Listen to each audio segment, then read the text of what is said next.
pessoal, o vídeo de hoje é sobre o livro Amityville, publicado pela Darkside. A edição está muito bonita, o livro é em capa dura, então essa daqui é a capa, a contracapa, a lombada, ele vem com uma fitinha vermelha e aqui por dentro do livro. O livro foi publicado pela primeira vez em 1977 e o autor morreu super jovem, com 58 anos, em 1980. O livro começa com um prefácio que foi escrito pelo reverendo John Nicola e é um prefácio assim muito incrível.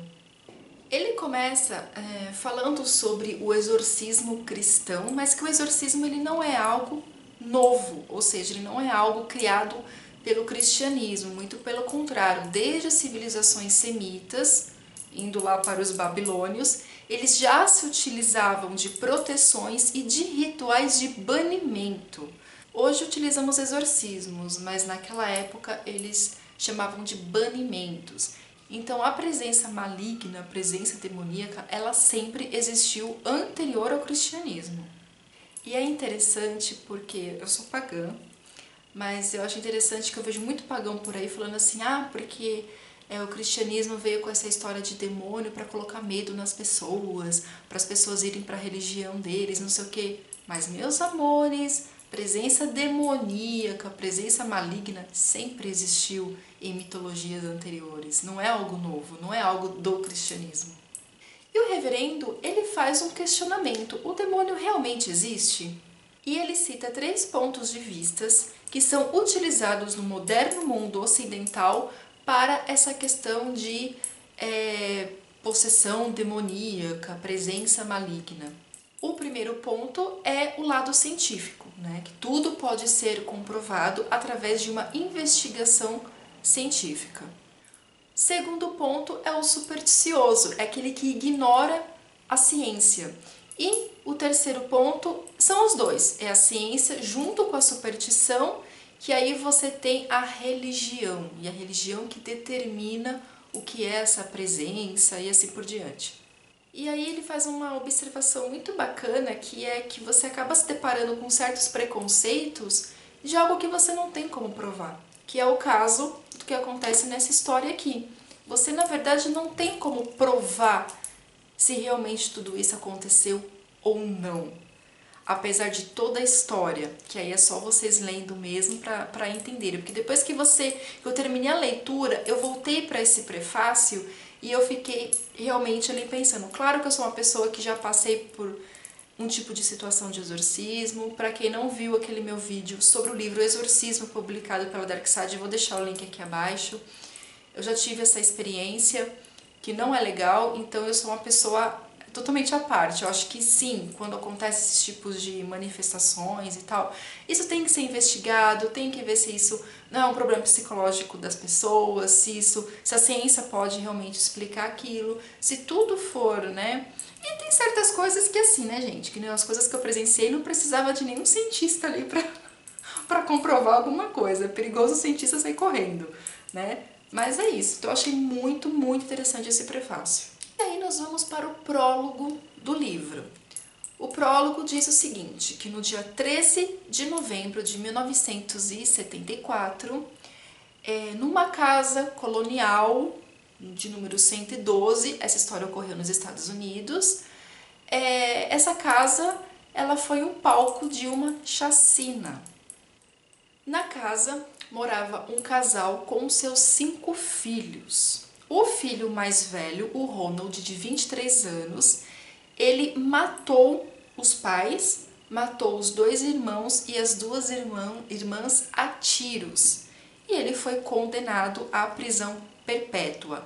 E o que ele disse no tribunal? Que ele estava ouvindo vozes. E no dia 18 de dezembro de 75, um ano depois, uma nova família, né, eles compram essa casa que ficou à venda ali durante todo o tempo, porque enfim ocorreu uma chacina na casa, ninguém queria comprar. Esse casal com 3 filhos estavam procurando uma casa que fosse grande e eles compraram essa casa por um preço assim ridículo, uma casa imensa, com um quintal enorme, com tudo que eles precisavam, por um preço ridículo.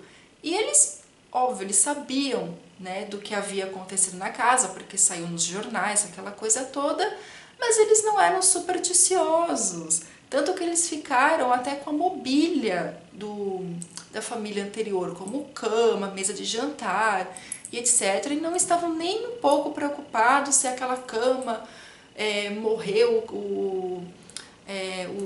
os filhos do casal, o casal. Eles não se importavam com isso, não eram pessoas supersticiosas.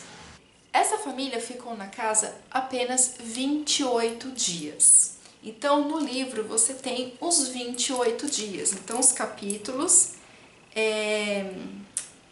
tem a data. Então, por exemplo, aqui, do dia 6 a 7 de janeiro, que é o capítulo 18. Essa família, que é composta pelo George e a Kate, acho que é Kathleen o nome dela, mas eu vou chamar de, acho que é Kate. George e a Kate, eles eram amigos de um padre chamado Mancuso, e eles pediram, né, para esse padre ir lá e abençoar a casa. Não era para fazer um exorcismo, apenas para abençoar. Isso é muito comum, né? Às vezes as pessoas que são religiosas acabam comprando uma casa, alugando uma casa e pedem para um padre abençoar. O George, ele era metodista, mas a Kathleen era bem católica. E eles faziam a tal de meditação transcendental também, uma coisa meio ali à parte. E esse padre foi lá para abençoar a casa. E tinha um quarto, que a Kate disse que era um quarto de costura. Ele foi abençoar esse quarto e ali ele sentiu algo estranho. E ele escutou uma voz masculina que dizia para ele, saia daqui. E nesse dia, quando esse padre acordou, antes de ir para a casa da família, ele estava com um pressentimento ruim. Sabe quando isso já deve ter acontecido com muitos aqui, né? De se acorda e fica com aquele sentimento ruim e a tal coisa acontece? Então, ele estava com esse pressentimento, mas ele foi e ocorreu esse caso. Depois, gente, até o final desse livro, esse padre nunca mais colocou os pés em Amityville, aqui na casa de número 112. Ele nunca mais foi pra lá. Mas, o que acontece no decorrer do livro? Esse padre ficou muito doente, então ele tinha febres altíssimas, problemas de feridas no corpo, enfim, até ele ter consciência que tudo isso era por causa daquela presença, enfim, demoníaca, daquela presença maligna que havia na casa. E por tudo aquilo que ele estava passando, ele tentava entrar em contato com o George, né, com a família, por telefone. Só que sempre quando ele estava no telefone, ocorria um chiado e essa ligação finalizava. Ambos não conseguiam se falar por telefone. Em vários momentos, o pouquinho que ele conseguiu falar com o George no telefone, ele falava, saia dessa casa. E ali você tem toda essa história do padre com a família. E no decorrer da história eu ficava assim, nossa, esse padre é muito covarde, né? Tanto que ele mesmo se achava covarde. Várias vezes ele acordou falando, não, eu vou para aquela casa e tal, mas ele desistia porque sempre acontecia alguma coisa. Eu ficava assim, nossa, que padre covarde, né? Se você lê outros livros, né, como no Exorcista e tal. Mas aí você vê que ele viu que o negócio era tão poderoso que ele sabia que se ele fosse ia acabar acontecendo alguma coisa para ele. Então a solução era a família realmente sair da casa. E lá na última página do livro que você vai entender exatamente isso. E aí que você tem as coisas estranhas que começam a acontecer na casa. Aqui, claro, eu não vou falar tudo para vocês aqui. Mas com apenas 2 dias na casa, a família já teve uma mudança de personalidade. Uma outra questão que acontece na casa praticamente todos esses 28 dias, que vocês irão ler muito, é que sempre antes de dormir, o George fechava as janelas, fechava as portas, eram muitas, era uma casa muito grande, então ele fechava as janelas, as portas, e antes de dormir ele sempre ia conferir se estava tudo fechado, etc. E no meio da madrugada eles acordavam com um frio imenso e todas as janelas estavam abertas, as portas estavam abertas e acontecia algumas coisas assim muito estranhas, do tipo uma porta que é extremamente pesada, totalmente no chão, assim, a porta foi realmente arrebentada e ninguém escutou nenhum barulho. E uma outra coisa interessante é que quando aquela família, o menino acabou matando a própria família, ele matou a tiros. Nenhum vizinho escutou um barulho de tiro. Então acontecia várias coisas aqui na casa com essa família que era para ser aquele barulho e nem a família que estava dentro da casa escutava. E, gente, eu tive pesadelos horríveis com esse livro, gente. Esse livro, assim, ele é muito... Ele é terror mesmo, assim, terror. Sabe o que é terror? Você fica com medo durante a leitura. Ainda mais eu, que eu sempre costumo ler à noite, que é o horário que eu tenho, e geralmente eu estou sozinha em casa. Até meu marido chega bem tarde, 11h30, meia-noite, eu fico lendo sozinha. Gente, qualquer barulhinho na cozinha, eu achava que já era alguma coisa. Sem contar que teve uma noite que eu sonhei que eu tava numa casa, que eu não sei que casa que era, e a mesma coisa do livro, eu fechei todas as janelas, eu fechei todas as portas e fui dormir. Quando eu acordei, já era durante o dia, estava chovendo e tipo, tinha cortina nas janelas, em algumas portas, e não tinha cortina nenhuma, estava tudo aberto. E quando eu fui fechar as janelas, eu vi várias cabeças. Aparecia uma cabeça em cada janela, mas só a cabeça, não tinha corpo. Gente, com o rosto todo desfigurado, uma coisa horrível, horrível. E óbvio, é porque eu tava lendo o livro, que eu acabei sonhando isso. Tem uma outra cena que é da menininha, que eles têm 3 filhos, né? 2 meninos e uma menina. A menina, acho que ela tem 4 ou 5 anos de idade. E tem uma cena que a mãe tá passando no corredor e a menininha está no quarto dela cantando uma canção muito estranha, sentada naquelas cadeirinhas de balanço, olhando pra janela. E a mãe entra no quarto assim, e sem que a menina olhe pra trás, ela sabe que a mãe que tá ali, ela pergunta pra mãe se existe anjo. E ela começa a falar de um tal de Juni, acho que é isso. Aí a mãe acha que é um amigo imaginário, só que não. Os 2 meninos, eles começam a brigar muito, coisa que eles nunca fizeram, de se bater mesmo, até sair sangue um do outro. Uma outra situação estranha que acontece na primeira semana é que a mãe colocou um crucifixo, né? A Kate colocou um crucifixo, acho que na despensa, enfim, não lembro onde ela colocou. E quando ela foi ver esse crucifixo, ele estava virado de ponta cabeça. O George, ele estava no quintal, eles tinham um cachorrinho chamado Harry, ele estava no quintal com esse cachorro, de repente ele olha para casa e vê o quarto da Missy, da menininha de 4 ou 5 anos, e ele vê a menininha, né, pela janela e vê a cabeça de um porco atrás dela. E ele sobe correndo, ele vai correndo, chega lá, não tem absolutamente nada.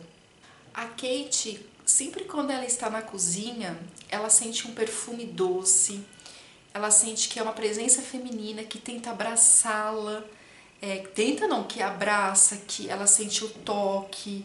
E, gente, é horrível, horrível quando você começa a ler essas partes de quando a Kate está na cozinha. Então você tem a época de Natal, né, que é do dia 24 para o dia 25 de dezembro, que a família da Kate está lá na casa, eles também não gostam da energia da casa, é uma casa muito gelada. E assim, gente, começam a acontecer coisas pavorosas que eu não vou entrar em detalhes aqui para não estragar realmente a leitura de vocês, mas chega um momento aqui na narrativa que tem um porão na casa e eles encontram um cômodo que não estava na planta da casa, tanto que aqui no começo do livro você tem a planta da casa. Vou mostrar aqui para vocês. Ó, aqui você tem a planta da casa. E esse cômodo ele não consta. E eles, acho que ele tá atrás de uma despensa, de um armário, eles puxam esse armário e eles veem que o quarto ele é todo pintado de vermelho. E tem um cheiro podre, um cheiro de sangue, cheiro de coisa estragada mesmo. E também tem toda uma história ali. Então, esse quarto dá pra você entender que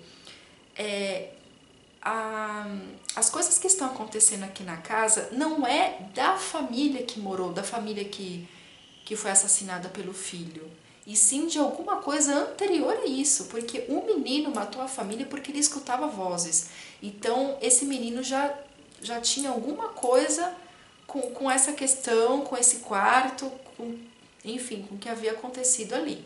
E aí que eles procuram, né, eles ligam para esse padre, para o padre Mancuso, para ele fazer um exorcismo, e ele fala que não, que eles têm que sair da casa. Até o padre tenta ajuda de outros bispos e arcebispos, etc. E ninguém dá muita atenção para ele. E aí o George conhece tem um cara que trabalha com ele, parece que a mulher dele, enfim, ela é uma sensitiva, uma médium, acho que se chama, o nome dela é Francine, e ela vai até a casa. Então ela vê lá na cozinha um casal, acho que é um casal, enfim, mas tem uma mulher nessa cozinha, um espírito, que é provavelmente o espírito que a Kate presencia toda vez que ela tá na cozinha. Mas eles não são ruins, eles estão presos ali na casa por algum motivo. E a Francine começa a falar várias coisas, de um poço que tem nessa casa, ela consegue sentir aquele quarto vermelho, só que assim, ela nunca mais volta na casa. O livro não conta o que acontece com a Francine depois que ela sai da casa, se ela tem ainda como o Padre Mancuso, né, como o que ocorreu com ele. Não, você não tem detalhes da Francine, eu fiquei bem curiosa, mas não tem detalhes, mas ela nunca mais volta na casa. E aí chega um ponto que a família entra num desespero tão grande que eles mesmos começam meio que a exorcizar a casa. Eles pegam uma bíblia, um crucifixo, vão em cada cômodo, e ali o Padre Mancuso, né, porque o George comenta isso com ele, o Padre Mancuso fala: não, pelo amor de Deus, vocês não têm experiência com isso. Isso só vai piorar a situação, saiam da casa. E aí, gente, tem todo, né, o decorrer da história que eu não vou mencionar aqui pra vocês. Enfim, esse casal ficou nessa casa 28 dias, até que eles saíram, não irei dar detalhes sobre essa saída deles. E depois esse caso ficou conhecido, né? Ficou super conhecido, porque essa história foi em 75, em 77, foi escrito esse livro aqui, e isso foi parar na mídia e tal. E aí que entra um detalhe interessante. Muitos médiums, demonologistas, começaram a ir nessa casa para ver o que realmente estava acontecendo ali. Tanto que um dos casais mais famosos a ir nessa casa foi esse casal desse livro que está aqui atrás. É o Ed e a Lorraine Warren, que são demonologistas, que participam daquele filme da Annabelle, Invocação do Mal. Esse livro será minha próxima leitura, tá? Esse livro aqui é da Dark Side. E esse casal, eles foram, né, nessa casa, em Amityville, para tentar averiguar ali o que estava acontecendo. E tem lá no finalzinho tem um depoimento da Lorraine que ela fala o seguinte: o que tem nessa casa não é um espírito de um humano, de uma pessoa que se foi. É algo muito além disso e muito ruim. Então provavelmente são demônios, seres que não são humanos. E assim, gente, eles também não resolveram esse caso, simplesmente a casa foi abandonada. Simplesmente abandonada. Essa questão da Lorraine e do Ed está no epílogo, né, que é o final do livro. Então assim, gente, foi uma leitura maravilhosa. É um livro bem curtinho, dá pra ler super rápido. É um livro tenso, é um livro que te dá medo, sim. Então fica a dica, eu vou deixar todas as redes sociais da editora Dark Side aqui abaixo. E se você gostou do vídeo, deixa seu joinha, compartilhe, se inscreva no canal e até o próximo vídeo. Tchau!